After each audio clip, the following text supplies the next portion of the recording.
Olá, bom dia. Eu já ia falar boa noite.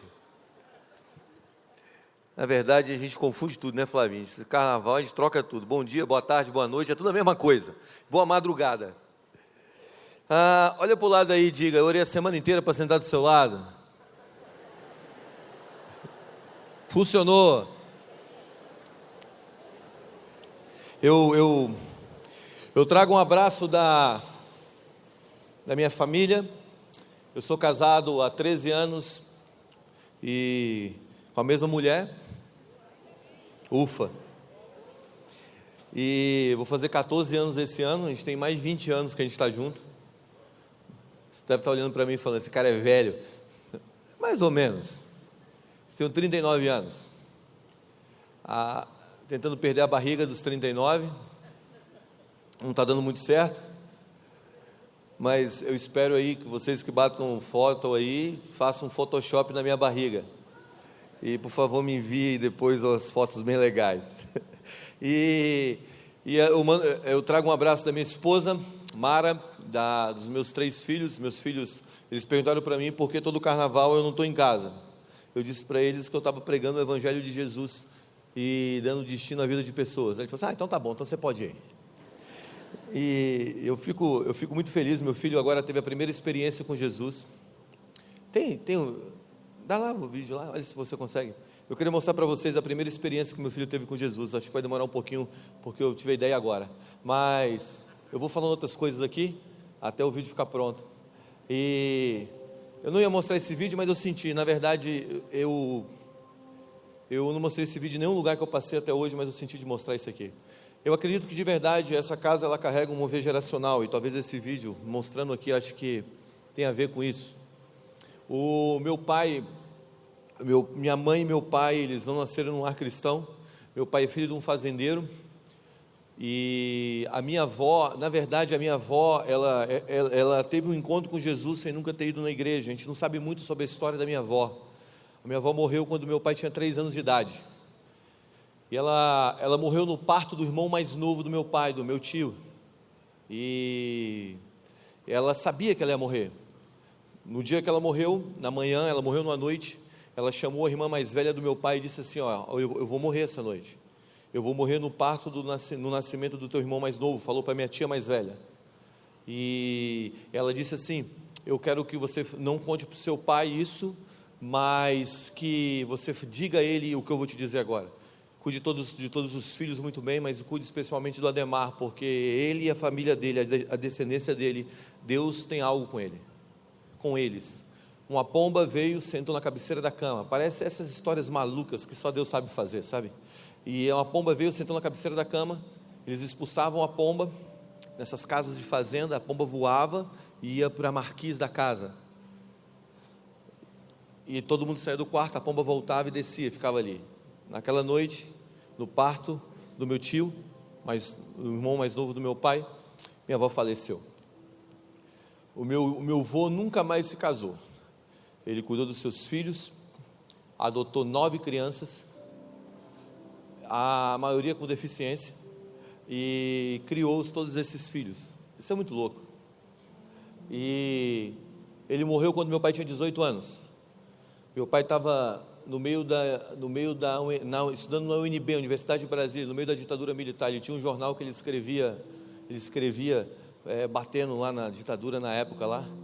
E o meu avô, antes dele morrer, chegou para meu pai e falou assim: filho, eu posso te pedir um favor? Eu queria que você fechasse o jornal.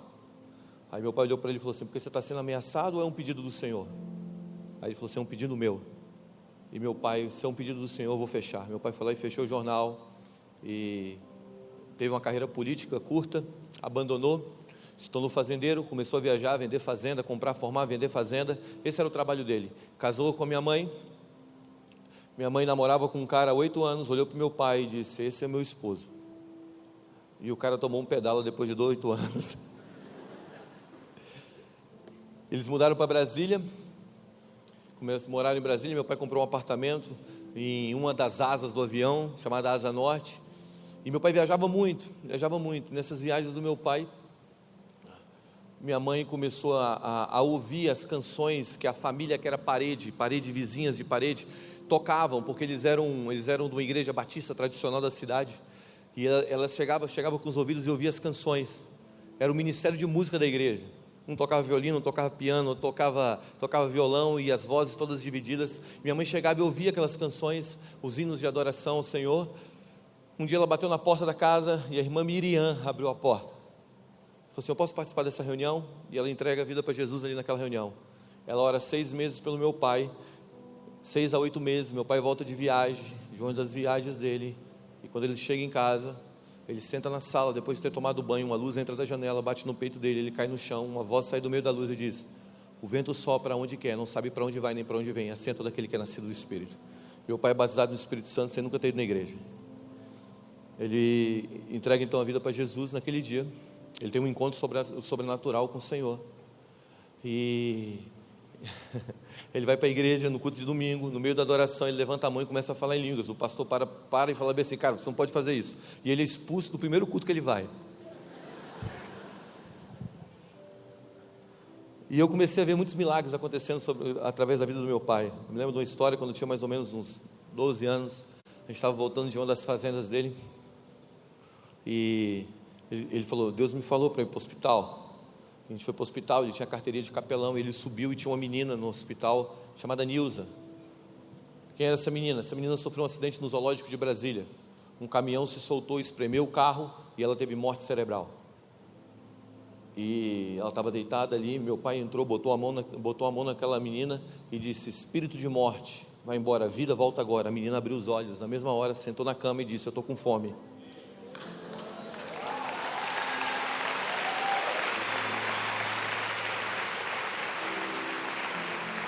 Sabe, eu vi muitos milagres.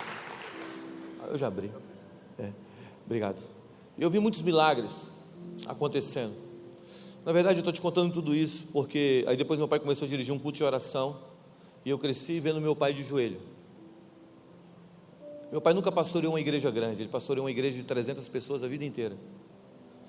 Esse último ano, nós tivemos um crescimento para a nossa realidade bem legal. Nós batizamos e membramos 678 pessoas na nossa igreja local em Brasília. A gente chegou aí perto dos nossos 1000 membros na igreja. Agora a gente vai começar a construir. Mas o que eu quero te dizer, o que eu estou começando a viver hoje, e isso não começou em mim. Isso não é glória de um homem. Isso não é glória de uma geração. Escuta o que eu vou te dizer: demora muito tempo para que Deus faça as coisas de repente. A gente está surfando numa onda que não é nossa. É tempo de nós honrarmos os nossos pais na fé. É tempo de nós honrarmos o legado. E nesse ano, todas as noites, sabe, antes de eu passar isso, todas as noites eu ia, botava a mão no meu filho durante a noite, enquanto ele dormia, e falava: Deus, dê encontros sobrenaturais para meus filhos, porque o meu primeiro encontro com Jesus eu tinha 7 anos de idade, e a gente estava tendo o nosso ajuntamento de início de ano, que a gente pensa como igreja, o próximo ano, a gente dá visão para o ano que começa. E quando eu estava dando visão para o ano que começa, na nossa igreja local, num teatro em Brasília, que é um teatro chamado Museu Nacional, uma obra de Oscar Niemeyer, a gente estava fazendo nossa conferência, não é bem uma conferência, nosso ajuntamento de visão de início de ano, chamado Como no Céu. O Espírito Santo entrou na sala das crianças.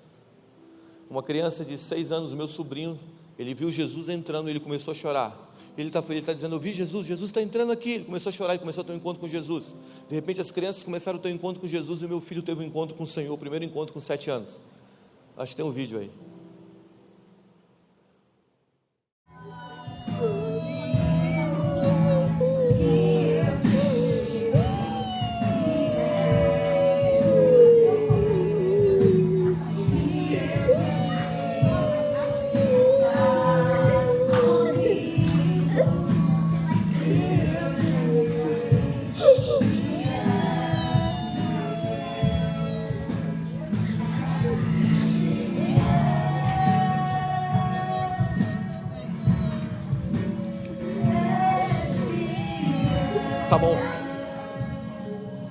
Tá bom, é bem longo o vídeo, mas ele ficou 1 hora caído, tendo o seu primeiro encontro com Jesus. Quem conhece meu filho sabe que ele não para 3 minutos. E ele ficar 1 hora caído no mesmo lugar chorando, é porque realmente Jesus estava fazendo algo na vida dele. Depois eu perguntei para ele: filho, o que Jesus te falou? Ele falou assim: estou muito cansado para te falar.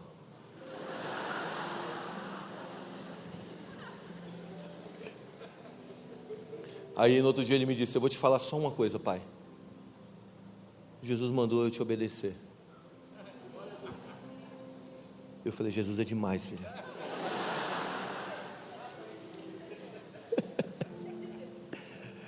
Mas o que eu quero mostrar é que o que Deus está fazendo, Deus não está fazendo para uma geração, Deus está fazendo para várias gerações.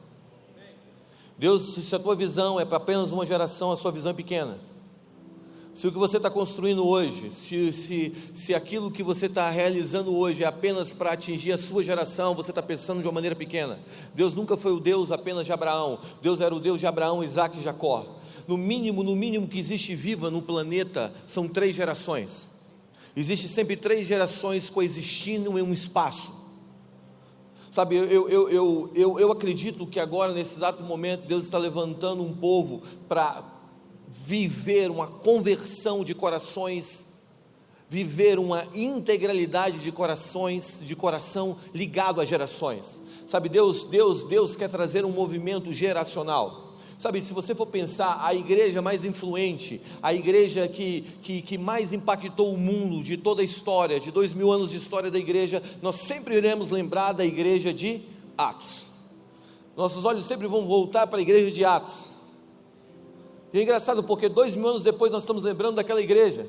Significa que o que aquela igreja começou não parou na estação ou no cronos da existência daquela igreja, mas foi multiplicado para os próximos anos, foi multiplicado para a próxima década, foi multiplicado para o próximo século, atravessou mais de 1000 anos, e 2000 anos depois, nós estamos falando da influência de uma igreja que não foi uma igreja para um tempo, mas foi uma igreja geracional, multigeracional, e que passou tempos, estações. E eu acredito de verdade que o que Deus quer fazer com a nossa geração é levantar uma geração que vai deixar um marco, vai deixar uma plataforma, que não será plataforma apenas para uma geração, mas para as próximas gerações. Então, eu quero fazer uma crítica aqui saudável, tá? E se vocês não curtirem, depois os pastores podem vir desfazer o que eu disse. Mas eu estou muito preocupado quando nós olhamos para o Brasil hoje e nós vemos... Eu sou um jovem, pelo menos me considero um jovem, e eu fico muito preocupado quando nós estamos fazendo igrejas apenas para um tipo de pessoa. Sabe, Deus quer, apesar de nós temos que fazer uma igreja jovem, mas não uma igreja simplesmente para jovem, mas uma igreja jovem, uma igreja geracional. Sabe, uma igreja que atinja todas as pessoas. Eu estava conversando com o Flavinho ali, ele estava me dizendo, apesar dele pastorear uma igreja jovem, ele estava me dizendo como é as reuniões com as pessoas mais antigas. Sabe, quando ele senta com o pastor Márcio, ele conversa com o pastor Márcio, e eles têm dilemas, e eles conversam, e há essa convergência de coração. Eu acredito que é isso que está escrito na palavra, que haveria a conversão do coração dos pais aos filhos e dos filhos aos pais, para que a terra não fosse ferida por maldição. O que eu quero dizer é que Deus está levantando uma única igreja, Deus está derramando o seu espírito, e não existe um espírito mirim ou um espírito juvenil. O espírito do Senhor será derramado sobre toda a carne, desde as crianças até os adultos, até os velhos, todos eles estão sendo cheios do Espírito Santo, para ver e viver aquilo que Deus tem, não apenas para uma geração, mas para todas as gerações.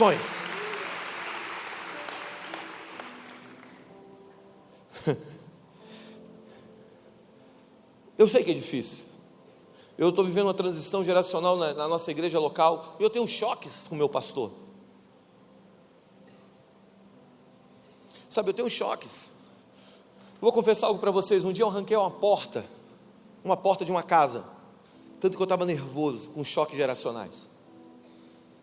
Eu fiz igual o Sansão, arranquei a porta, subi a montanha e joguei o portão em cima da montanha. Sabe, eu tenho esses choques, eu estou sendo bem vulnerável aqui. Mas não existe mais uma possibilidade de divórcio.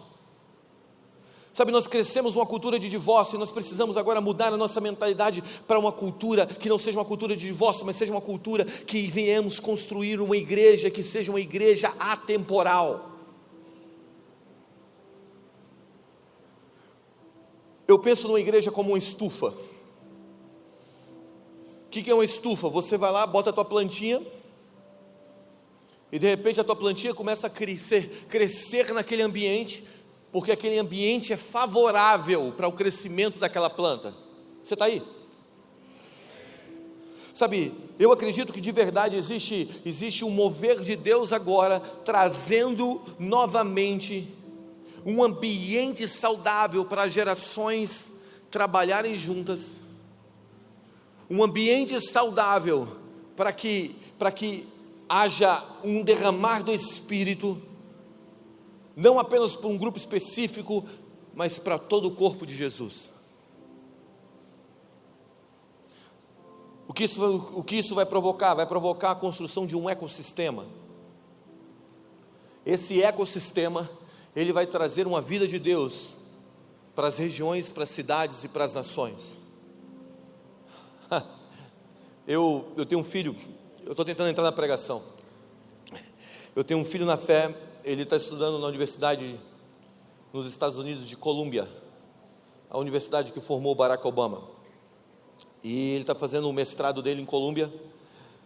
Ele é um menino incrível. Ele teve os primeiros encontros com Deus também muito jovem. Eu participei de alguns deles. Muitos deles eram de uma forma sobrenatural, de cair pérolas, pedras preciosas dos céus nas reuniões que ele estava.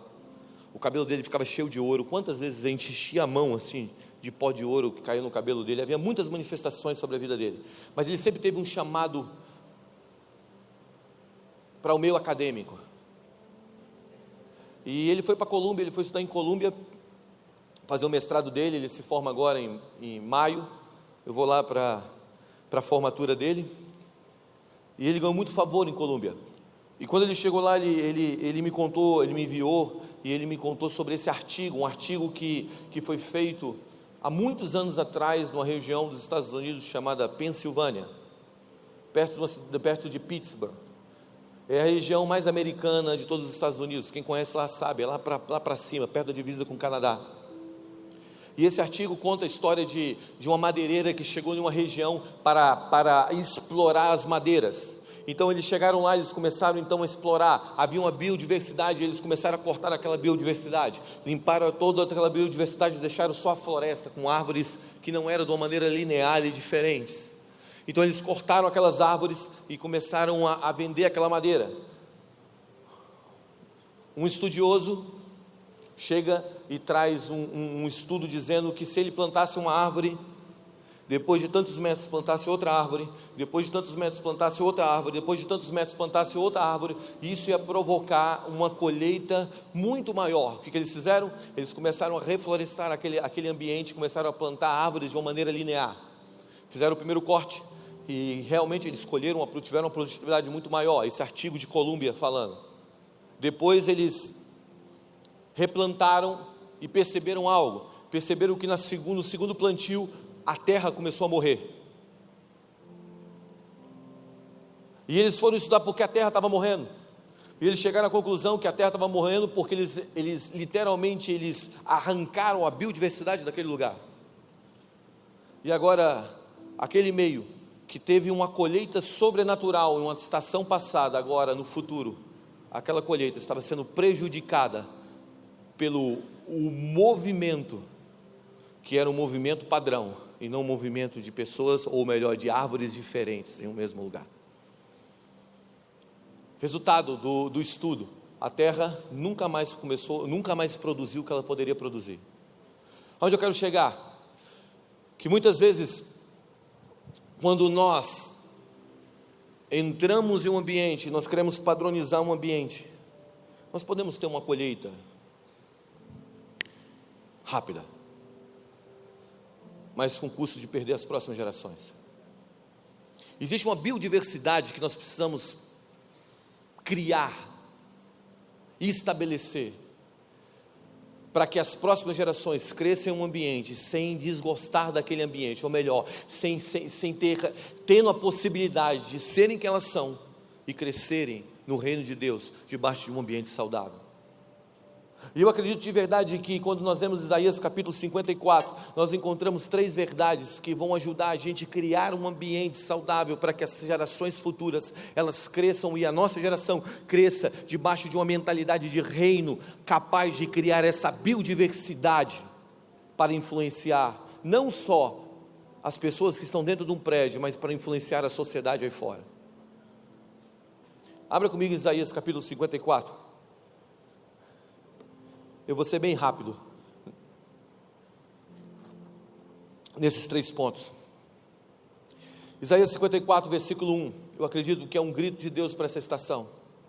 Diz assim: canta alegremente, ó estéreo, que não deste a luz, exulta com alegria, com canto exclama, tu que não tivesses dores de parto, porque mais são os filhos da mulher solitária do que os filhos da casada. Diz o Senhor: alarga o espaço da tua tenda, estenda o toldo da tua habitação, não impeças, alonga as tuas cordas, firma bem as tuas estacas, porque transbordarás para a esquerda e para a direita. A tua posteridade possuirá as nações e fará que povoem as cidades assoladas. Eu gosto dessa última parte aqui, diz: a tua posteridade possuirá as nações e fará que se povoem as cidades assoladas. Sabe, quando nós lemos esse texto, nós estamos encarando uma verdade que diz que não existe apenas um derramar para uma geração, mas ele está dizendo: se você viver o que está escrito aqui em cima, a tua posteridade possuirá as nações. Quantos aqui querem ver os seus filhos, os filhos dos seus filhos? Talvez seja muito cedo para você pensar isso, mas daqui a alguns anos você vai começar a pensar sobre isso. Quantos aqui querem ver os seus filhos, os filhos dos seus filhos e os filhos dos seus filhos possuindo cidades e tomando e reconstruindo cidades assoladas? Existe uma verdade nesse texto que diz como nós podemos fazer isso, como nós podemos criar essa atmosfera multigeracional que fará as nossas gerações futuras possuírem cidades. Eu acredito que Deus está buscando homens, não apenas para construir uma igreja forte, mas para construir uma cidade forte. Eu acredito que Deus está levantando uma geração hoje, não apenas para moldar ou modelar a cultura de uma igreja, mas modelar a cultura de uma cidade. E Ele está dizendo: ela povoarão as cidades assoladas. Eu estou começando de trás para frente realmente. Você sabe o que é povoar cidades assoladas? É dar uma nova natureza, uma nova geração para as cidades que estão quebradas. Todo mundo diz que a minha cidade é uma cidade assolada. Na verdade, por muitos lugares que eu viajo, quando eu sento com os pastores, alguns deles riem da minha cidade. É Brasília. Todo mundo fala, é terra de corrupto. E é legal, porque quando eu ouço tudo isso, eu lembro desse versículo: que a tua posteridade possuirá cidades assoladas. Como nós vamos viver isso? Eu acredito que existem 3 verdades aqui para criar essa atmosfera de reino, para fundamentar as promessas de Deus, para criar essa estufa, para que as gerações futuras, elas se tornem homens que tomem nações e povoem as cidades assoladas. O texto começa dizendo assim: canta alegremente, ó estéreo. A primeira coisa que você precisa entender, que cantar alegremente estéreo é viver um romper antes do romper.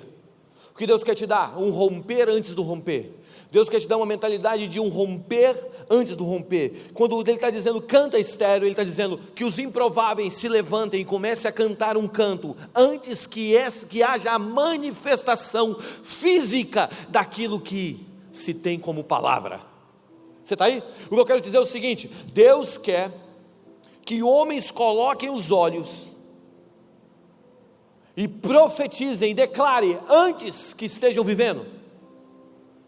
Sabe, quando Deus está dizendo que você deve colocar a celebração antes da promessa chegar, o que Ele está dizendo? Ele está dizendo que você vai acelerar o processo natural de uma forma sobrenatural. Quantos aqui têm uma promessa de Deus? Quantos aqui já receberam algo do Senhor, cara? Deus virou para ti e falou assim: Deus é exagerado nas suas promessas, sabe?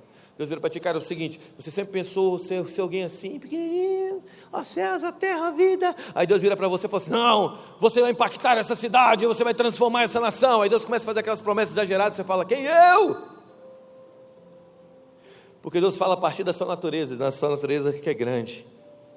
Então, quando quando Deus começa, quando a Bíblia começa a dizer, canta ao estéril, Ele está dizendo, antes de você viver um romper, você já precisa processar esse romper dentro de você.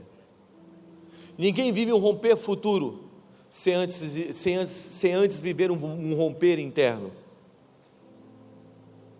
Deus quer que você se enxergue da posição que Ele te deu. Deus não quer que você se enxergue na posição atual da sua vida.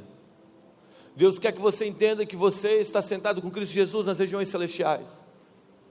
Deus quer que você entenda que quando você se enxerga da maneira ao qual Ele te projetou para ser, você começa a cantar mesmo sendo estéril. O que é isso? É ter ciência do reino que você pertence.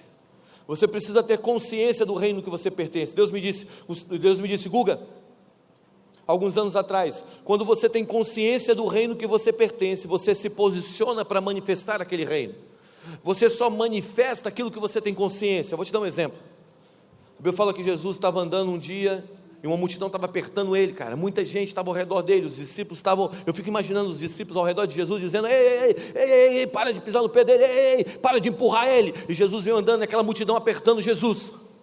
De repente uma mulher que sofria de um fluxo de sangue há muitos anos, ela bate nele, ela toca nele, e ele diz assim, alguém me tocou. Você imagina isso? Todo mundo apertando Jesus, e Jesus diz, alguém me tocou? Eu fico imaginando Pedro, que era o mais expressivo, né? O sem filtro da galera. Todo time tem um sem filtro, né? E aí o sem filtro falou, alguém te tocou? Está todo mundo te tocando. Aí João estava falando que alguém tocou ele. Aí Jesus diz assim, alguém me tocou porque de mim saiu virtude. Jesus tinha tanta consciência e ciência do poder que estava sobre ele, que ele conhecia as entradas e as saídas do poder. Quando você tem consciência do poder que está sobre você, ainda que você não tenha manifestado aquele poder, quando você tem consciência, você começa a se posicionar para manifestar aquele poder. Sabe qual é o nosso problema como igreja? Nosso problema como igreja muitas vezes é que nós temos a autoridade que nos foi dada pelo Filho de Deus, chamado Jesus Cristo, mas nós não entendemos ou não temos a consciência, apesar de termos, não temos a consciência dessa autoridade, por isso não nos posicionamos da maneira correta. A Bíblia diz que toda autoridade nos céus e na terra foi dado a Jesus. Jesus tomou toda a autoridade nos céus e na terra. O pastor Bill Johnson diz que se Jesus tomou toda a autoridade nos céus e na terra, existe alguém que ficou sem nenhuma autoridade. Então se Jesus tomou toda a autoridade nos céus e na terra, o diabo ficou sem nenhuma autoridade, porque tudo é dado a ele. Então quando você começa a pensar a partir da posição que você está, e não a partir da realidade que você vive, você começa a cantar, mesmo sendo estéril, você começa a se alegrar, porque o romper vai chegar. Você está aí? É mais ou menos assim. Como Deus te dá um romper? Através da sua palavra. Como eu perguntei aqui, quantos aqui tem uma palavra de Deus? Todo mundo tem uma palavra de Deus aqui. Quando você ouve algo de Deus a seu respeito, quando Deus fala com você, na verdade Deus não está falando, Deus não está comunicando, Deus está criando, porque tudo que Deus fala se faz. Disse Deus, haja luz e ouve. Então quando Deus fala, Deus não está comunicando com você, cara, Deus já está criando. Então quando Deus falou algo sobre o seu futuro, mano, Deus não estava comunicando algo a você, Deus estava criando o seu futuro. Então quando Deus virou para você e falou bem assim, cara, eu vou te dar um esposo, cara. Você vai casar e você vai ser feliz no seu casamento. Quando você ainda é estéril, talvez você é casado e você não pode ter filhos, e Deus falou, eu vou te dar um filho, ainda que você seja estéril, você tem uma palavra. Então quando Deus falou algo sobre o seu futuro deixou de ser tempo, se tornou lugar, porque tudo que Deus fala, eu gosto disso, que é mais ou menos assim.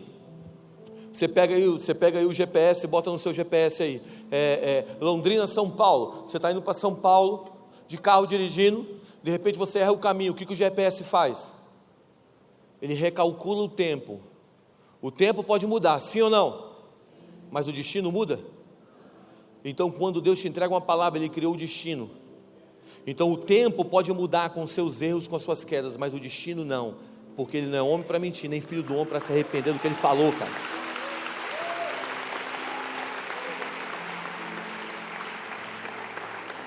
Então quando você recebe uma palavra de Deus, sabe o que você está vivendo? Você está vivendo um antecipar de um romper. Quando você recebeu uma palavra de Deus, você agora está vivendo no lugar, ainda que você seja estéril.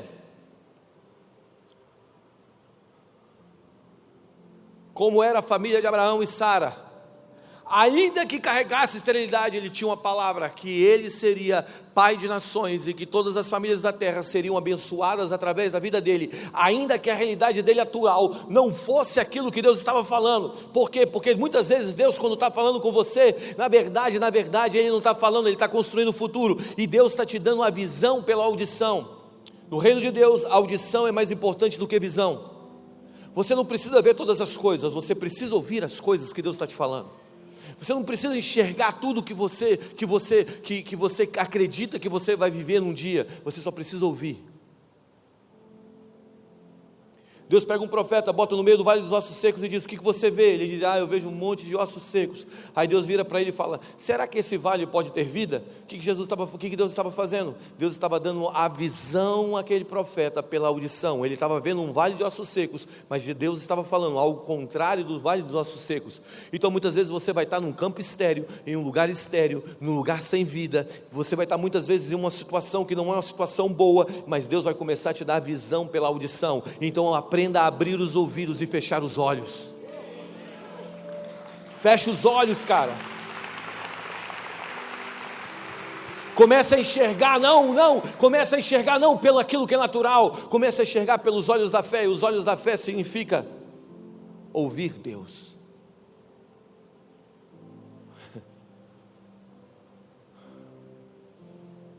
Quando todo mundo olhava para Saulo, via um assassino, um fariseu dos fariseus, criado aos pés de Gamaliel, cara, para ser doutor da lei. Mas quando os céus olhavam para Saulo, ou Paulo, via dentro daquele homem as 13 cartas. Quando todo mundo olhava para Davi, via um pastorzinho, Deus via o rei de Israel. Talvez o que você está enxergando hoje não seja o romper que Deus tem para você. É hora de você começar a ouvir o que Deus tem para você. Eu que sei os pensamentos que tenho ao vosso respeito, são pensamentos de paz e não de mal, para dar a vós o fim que desejais. Sabe o que Deus está pensando? Deus está pensando coisas maravilhosas ao seu respeito. Deus está pensando coisas poderosas, grandes. Deus está pensando, o que Deus está pensando para a nossa nação? Deus está pensando numa geração e em gerações futuras que virão para mudar o destino da nossa pátria. Há anos atrás, mano, quando nós botávamos uma Bíblia embaixo do braço, saímos na rua, a gente era zombado. Não era, pastor Samuel? Era motivo de chacota. Nós começamos a orar para que Deus nos desse essa nação. Eu me lembro, cara, dos movimentos, quando surgiu os movimentos das comunidades no Brasil, que varreu o Brasil. Eu me lembro quando as músicas, quando nós introduzimos na igreja, eu não sou tão velho assim, mas eu me lembro, cara, quando veio o Janires, com o Rebanhão, que fez uma bagunça santa na nossa nação, mano. Eu me lembro na primeira vez que entrou bateria na igreja batista que eu pertencia. Eu lembro quando a gente começou a orar: Senhor, nos entrega essa nação, e Deus falava que nós iríamos nos tornar celeiros de missionários. Começou: Deus nos dá as esferas, a gente tem que começar a orar assim, Deus nos dá influência. Sabe o que acontece? Hoje, quando você olha para a nação brasileira, você vê na política, nós temos irmãos, você olha para o esporte, o cara ganha as Olimpíadas, manda uma faixa, Jesus, na cabeça. Quando isso acontecia antes, gente, nós oramos, presta atenção, nós oramos e pedimos para o Senhor, para levantar artistas cristãos. Hoje existe dezenas. Há anos atrás, cara, eu estava no Missouri, em Kansas, e uma pessoa depois pediu para mim orar por uma mulher, pelo telefone, e nós juntamos, oramos por ela. E ela falou bem assim: eu quero que você ore pelo meu filho, porque meu filho, ele é um artista, ele está longe dos caminhos do Senhor, mas um dia existe uma promessa sobre ele, que um dia ele vai voltar, e quando ele voltar, ele vai se tornar como Moisés, que vai trazer milhões com ele. Eu falei: quem é o teu filho? Ela falou assim: meu filho é o Justin Bieber. E hoje o Justin está voltando para o Senhor, cara.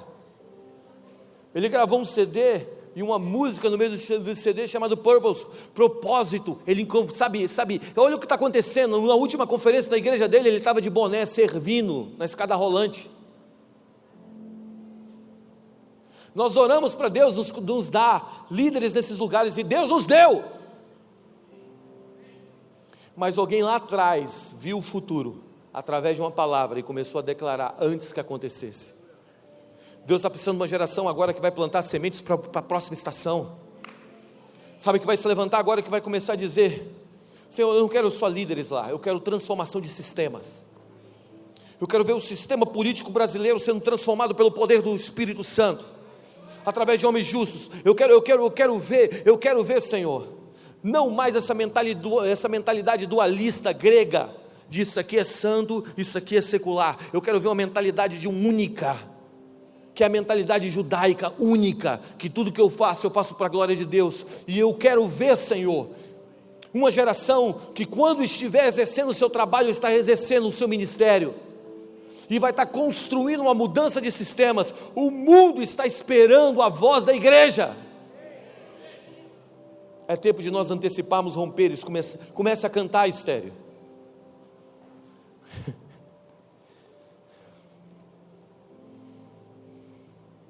Segunda coisa, olha o que o texto está dizendo: alarga bem, alarga o espaço da tua tenda, estende-se o todo da tua habitação. Diga: alarga a tua tenda.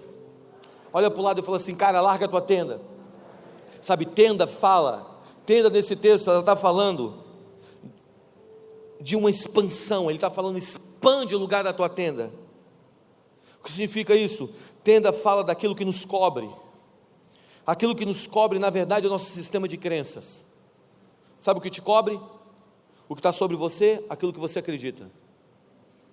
Então, quando ele está falando alarga o espaço da tua tenda, ele está falando alarga a tua maneira de pensar. O nosso sistema de crenças traz uma cobertura sobre nós. Olha o que Deus fala a Abraão em Gênesis capítulo 15, versículo 5. Então o Senhor conduziu Abraão para fora da tenda, ao oriente, e disse: olha para os céus, conta as estrelas, se é que tu podes. E prometeu: assim será a tua posteridade. Existem horas na nossa vida que Deus fala assim com a gente. Ele pega na nossa mão e nos leva para fora da tenda e diz: olha as estrelas. O que é isso? Ele está dizendo: aumente a tua crença, alargue a sua visão.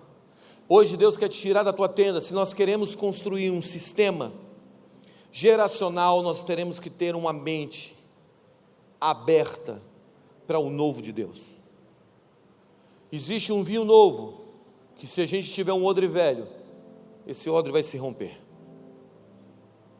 Então troque a plataforma para um novo agir de Deus. Não seja louco de pedir a divindade sem sustentabilidade.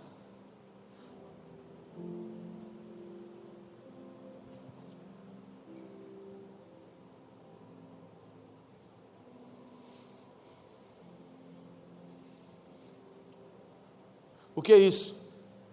É você reposicionar o seu sistema de crenças. Como as crenças são formadas? Uma experiência gera uma crença gera um comportamento repetitivo se forma uma cultura. Vamos lá, uma experiência gera uma crença provoca um comportamento repetitivo se forma uma cultura. Então, quando Deus quer mudar a tua crença, o que Ele faz? Te dá uma experiência. Sabe qual é o nosso problema? O nosso problema é que nós temos muita informação, mas nós temos pouca experiência. Escuta o que eu vou te dizer: um homem com experiência sempre irá mais longe do que um homem com informação. O que Deus quer te dar, cara? Deus quer te dar uma experiência para mudar o seu sistema de crença. Sabe o que nós estamos fazendo com o mundo, cara?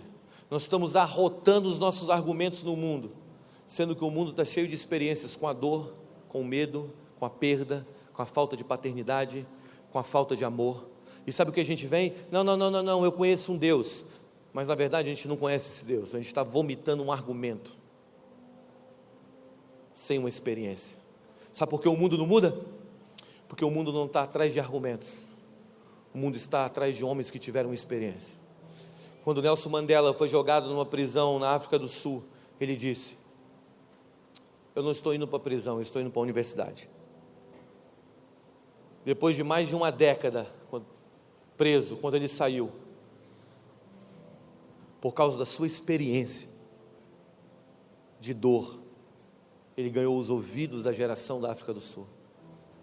E a sua experiência de dor, escuta o que eu vou te dizer, a sua experiência de dor não provocou uma amargura, porque a dor, ela pode ser um ótimo professor, mas sempre será um péssimo guia. Dê destino à sua dor e não deixe a dor dar destino à tua vida. Mandela pega a dor dele, a experiência dele, transforma a experiência dele em uma experiência de unificação de uma nação. O argumento para acabar com o apartheid não poderia ser feito através de argumentos de palavras, mas através de um homem que passou por experiência.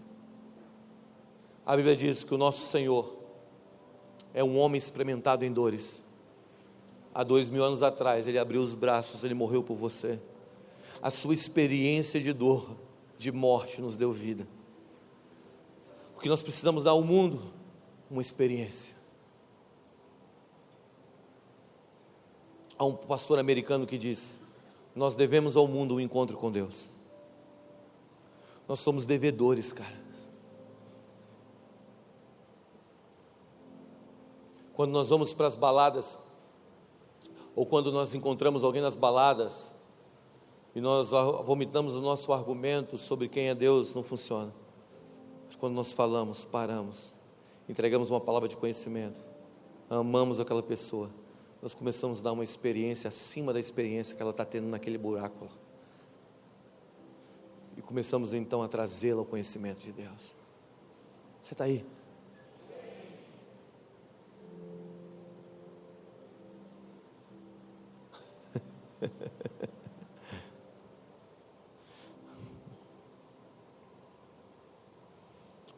Muda seu sistema de crenças. Sabe quando escuta o que eu vou te dizer. Como eu disse para vocês, Deus sempre foi o Deus dos meus pais. Mas um dia,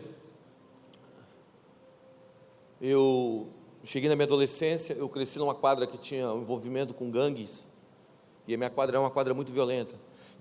Os meninos da minha quadra saíram no Jornal Nacional, por terem matado outro jovem, batendo nele. E eu me lembro que meu pai e minha mãe, para me punir, se essa é a palavra, eles me mandavam para o acampamento de carnaval da igreja. Então todo acampamento de carnaval, ele falou assim: você vai para o acampamento? Não, pai, não vou, não, você vai. Não, mãe, eu não quero ir não, você vai. E eles me mandavam para o acampamento. E eu estava já numa idade assim, já de uns 15 anos, talvez um pouco mais, talvez. E eu falei: eu só vou se o senhor me der 2 camisas da Bad Boy. Na minha época, camisa da Bad Boy, bermudão da Ciclone, sandália da Kenner, era símbolo de rebeldia, sabe? E ele falou: tá bom, eu te dou. Ele foi lá, comprou 2 camisas e me mandou para o acampamento. E eu estava sentado num acampamento da igreja que a gente cresceu, eu estava sentado na última cadeira, e o Espírito Santo, no domingo de manhã, ele desceu naquele lugar. E eu me lembro que eu estava sentado, nem aí para o culto, sabe? O pastor pregando, não estava acontecendo nada, estava tudo muito normal. Mas eu estava sentado lá, com minhas pernas cruzadas, com minha sandália da Kenner, com meu bermudão da Ciclone, que tem 10 mil bolsos, um bolso dentro do bolso, dentro do bolso, dentro do bolso. E eu estou sentado lá, cara, naquele bermudão da Ciclone. Na verdade, você já apanhou de sandália da Kenner? Se você apanhou da sandália da Kenner, cara, você não apanhou, você tatuou. Porque a sola daquele negócio era tipo Havaiana de pau, tipo aquilo. E E eu estava sentado lá na última cadeira, de repente minha mão direita começou a balançar. E eu estou olhando para minha mão direita, normal, sabe, normal.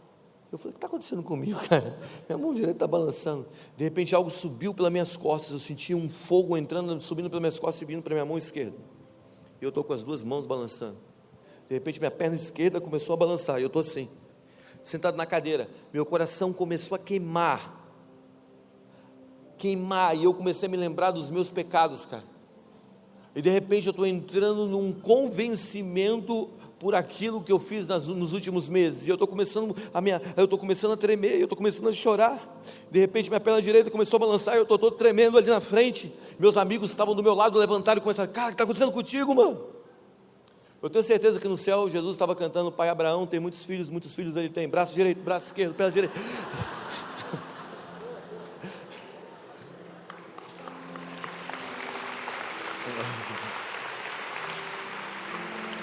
E quando lá no céu, Jesus está cantando para mim, pai Abraão tem muitos filhos, e eu estou tremendo todo, cara. De repente meu coração está queimando, eu estou chorando.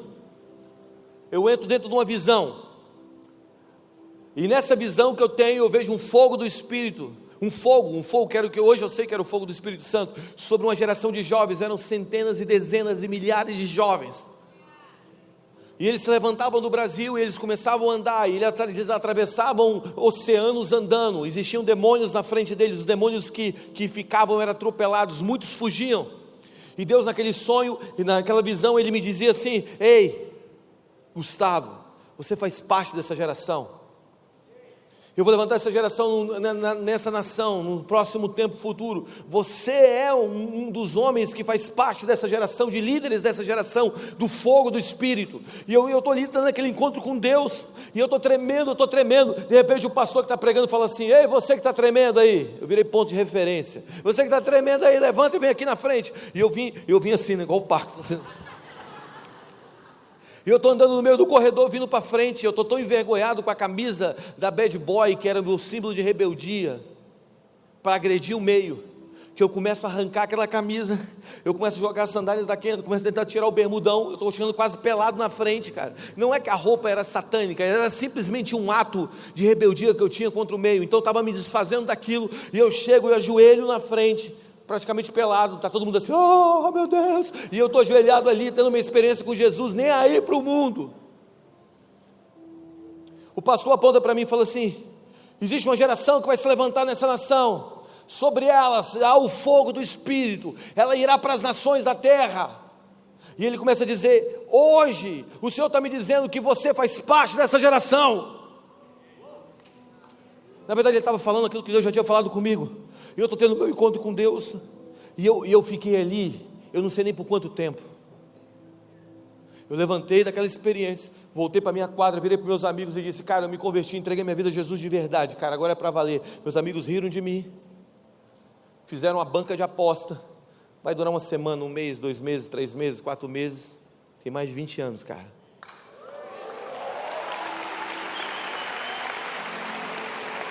Sabe onde eu quero chegar? Eu quero chegar aqui, ó, desse lugar. Aquele dia Deus me deu uma experiência que começou a alterar todo o meu sistema de crenças. Meses depois, meus amigos começaram a voltar a mim, não todos, mas alguns deles, e começaram a dizer para mim: cara, a tua vida mudou mesmo. E foi tão radical que tem gente que vai na minha igreja hoje, ele sabe, na igreja que eu pastoreio, para ver o que Deus fez com a minha vida, cara. Não é mesmo, não é aquele cara, não é. Sabe por quê? Porque quando você tem uma experiência com Deus, o seu sistema de crenças é alterado. Ele está dizendo: Abraão, vem para fora da tenda. Você já viveu muito tempo debaixo dessa cobertura, eu vou alargar a tua visão hoje. Sabe o que Deus vai fazer hoje na tua vida, cara? Deus vai te dar nessa manhã, Deus vai te dar uma imagem do teu futuro.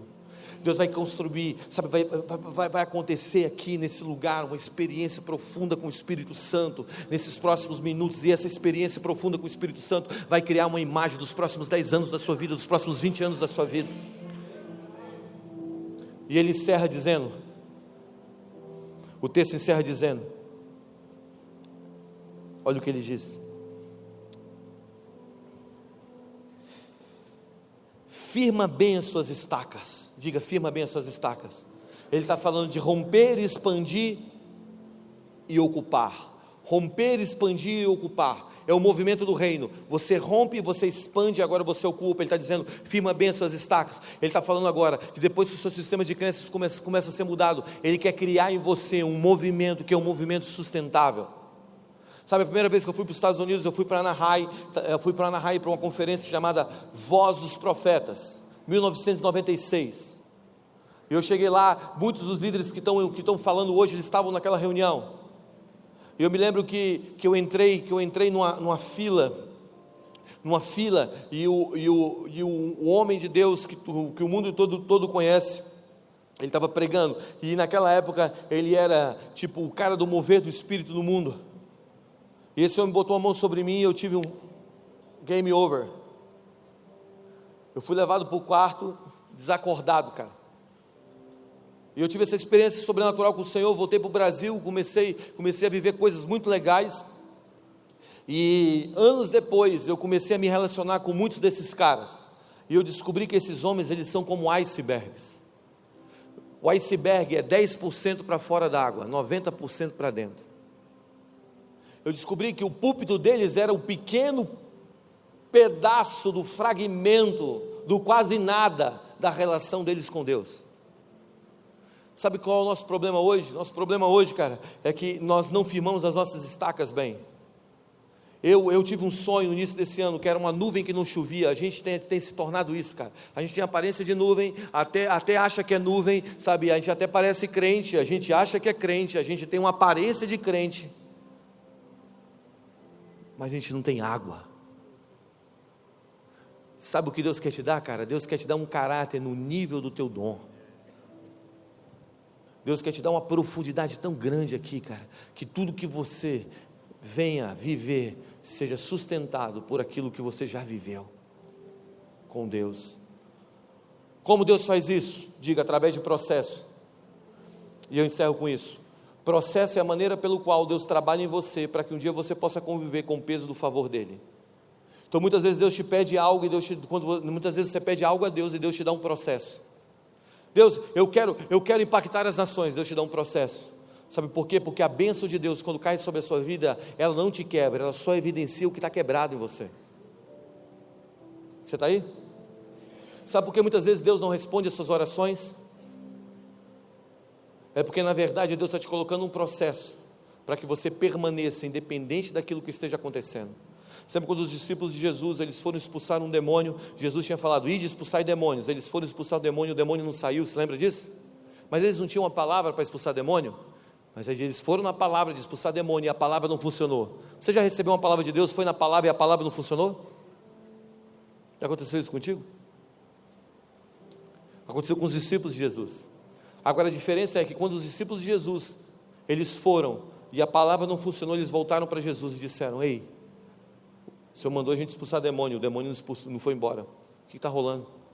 O Senhor me entregou uma palavra que ia funcionar, mas não aconteceu. O que significa isso? Significa que todo questionamento que você faz fora de uma atmosfera de fé te gera incredulidade, mas todo questionamento que você faz debaixo de uma atmosfera de fé te gera uma nova revelação, uma profundidade maior. Então muitas vezes Deus não vai te dar todas as respostas, mas Deus não vai te dar todas as respostas, mas quando as respostas não chegarem, a confiança tem que ser mais forte do que as respostas, porque mais forte do que ter resposta é ter confiança, é de saber que Deus nunca te levaria a um lugar que Ele mesmo não esteja. Aonde eu quero chegar, cara? Eu quero chegar num lugar onde Deus quer uma geração profunda, mano. Deus não quer uma geração que seja uma nuvem sem chuva. É hora de nós nos levantarmos com a verdade do Evangelho. Sabe o que é maior do que o Evangelho do Reino? O que pode ser maior do que Cristo? Será que a obra de Cristo na cruz não é maior do que toda a obra do pecado no Éden? Deus quer te levantar nessa manhã como um jovem que irá viver um movimento de rompimento, de expansão, mas de profundidade.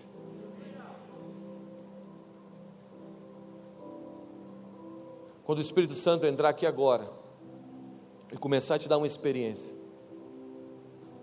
você nunca mais vai esquecer desse dia.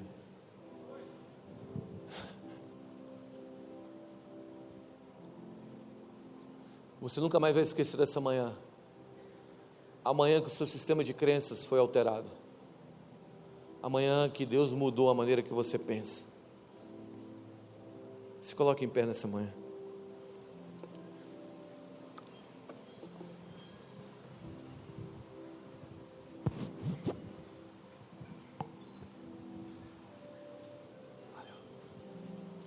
Abra suas mãos, feche seus olhos. O que vai rolar aqui? O Espírito Santo vai entrar aqui, cara. Pessoas vão começar a ter encontros sobrenaturais com Jesus. Como é que eu sei isso? Porque Ele me disse.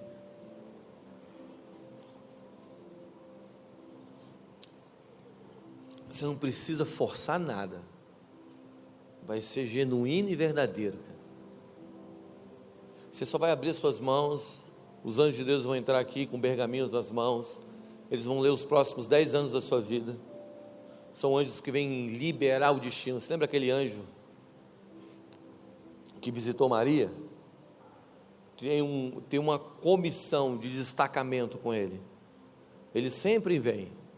E eles vão entrar, eles vão ler o seu destino.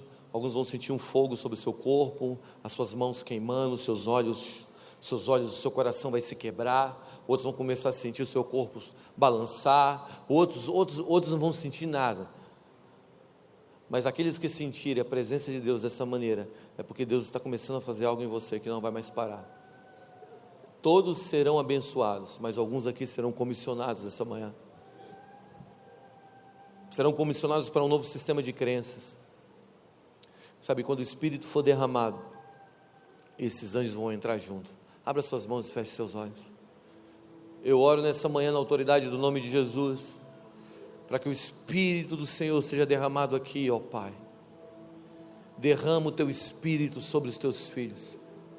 Eu oro para que os anjos que vêm comissionar essa geração para o propósito, para criar uma biodiversidade capaz de alterar a verdade de cidades e nações, para mudar o sistema de crenças, para antecipar romperes, e para gerar profundidade, Senhor. Os anjos que vêm com os pergaminhos para ler o destino, que eles entrem aqui agora. Eu oro, Pai, para que o Senhor dê uma ordem a eles, como a sua palavra fala, que o Senhor daria ordem aos seus anjos em nosso favor. Entre nessa casa e que haja uma manifestação aqui, Senhor, angelical. Eu oro, Senhor, para que Teu Espírito, o Espírito que é dado sem medida, seja derramado. O que vai acontecer? Você vai começar a sentir uma dessas manifestações. Só vocês que começarem a sentir essas manifestações, primeiro vão se mover para frente e vão se ajoelhar aqui. Só abra suas mãos e espere, aguarde. Vem os Teus anjos agora. Só aguarde.